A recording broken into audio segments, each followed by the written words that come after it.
The police officer stood between me and my screaming baby while the HOA president clutched Sophie like she was some lost property she just rescued. "This woman is not the child's mother," Morin announced with icy confidence. "Just look at them. They look nothing alike." In that moment, my world shattered, because the truth hit me like a truck. She kidnapped my daughter simply because we didn't look related. Not before watching full story. Comment where you're watching from, and like and subscribe for more crazy Karen stories. The moment I heard Sophie's cries through the baby monitor, my heart stopped. It wasn't her hungry cry. It wasn't her sleepy whimper. This was something else. Muffled, desperate, wrong. I dropped the laundry basket and ran barefoot across the house, my feet slapping the hardwood floor. The nursery door was wide open. The lavender curtains I'd sewn myself fluttered in the breeze. And the crib, empty. "Sophie." My voice tore out of me as I scanned the room, praying she'd magically appear. Her stuffed elephant lay abandoned on the floor. And then I saw it. Muddy footprints leading from the window to the crib. Someone had taken my baby. My sweet, 11-month-old Sophie. My hands shook violently as I dialed 911. "My baby's been kidnapped." I sobbed. "Please, please help me." Before I could finish giving my address, I heard shouting from outside. I rushed to the window, and there she was, Moon Wilkins, the self-appointed dictator of our HOA, standing in her perfect yard, holding my baby, and Sophie was screaming, reaching toward home. I dropped my phone and sprinted outside without even putting on shoes. "Give me my baby," I screamed. Morin turned slowly, smiling like she'd caught some criminal. "Officers, this is the woman I was telling you about." Only then did I notice the two police officers beside her. "What is going on?" I cried, reaching for Sophie. Morin stepped back, clutching my baby tighter. "Ma'am," Officer Matthews said, "we got a report of suspicious activity. Ms. Wilkins says she's concerned for the child's welfare." "What?" "She broke into my house and took my daughter." "That's not what happened," Morin said smoothly. "I heard a baby crying for an hour. No one came. I checked the window. It was already open. And more importantly," her eyes narrowed, "this woman is not this child's mother." My jaw dropped.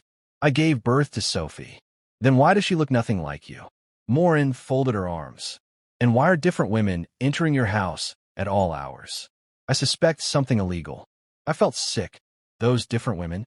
My sister, my mother, my husband Michael, who Sophie takes after, is white. He was away on a business trip.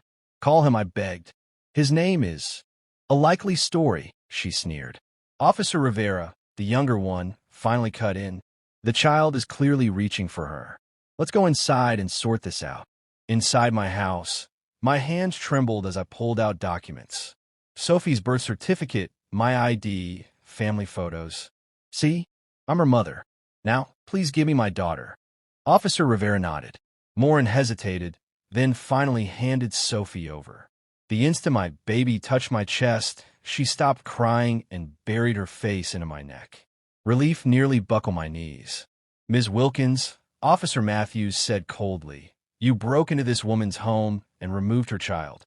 That's breaking and entering and kidnapping." Morin's face turned red. "I was protecting the community. I'm the HOA president. I have responsibilities." "Being HOA president," Officer Rivera interrupted, "doesn't give you authority to steal children." Then she turned to me. "Mrs. Chin, do you want to press charges?" My heartbeat thundered. This woman had tortured us for months with petty citations, anonymous complaints, harassment. But kidnapping my baby? "Yes," I said. "I want to press charges." I thought the nightmare was finally over. I was so sure. But I was wrong. Terribly, horribly wrong. Because the next few weeks revealed something far darker, something I could never have imagined. Half the neighborhood seemed to support Morin. Whispers follow me everywhere. At the playground, at the grocery store, even at the library. People avoided my eyes like I carried a contagious shame. And the words, they cut deeper than I expected. Someone had the audacity to tell me I should be more understanding. Understanding of a woman who kidnapped my baby? Of a woman who tore my world apart simply because our family didn't look like what she believed it should? And yet, not everyone had turned against us. The Patels. Mrs. Rodriguez. Families who smiled genuinely and didn't flinch when they saw us. People who wanted a neighborhood built on kindness, not fear. People who reminded me that good still existed. The day of Maureen's arraignment arrived like a storm. She walked into the courthouse with the same haughty air, as though she still ruled this town. No remorse, no scam, just cold confidence, like she was untouchable. When the judge called her name, she looked straight at me.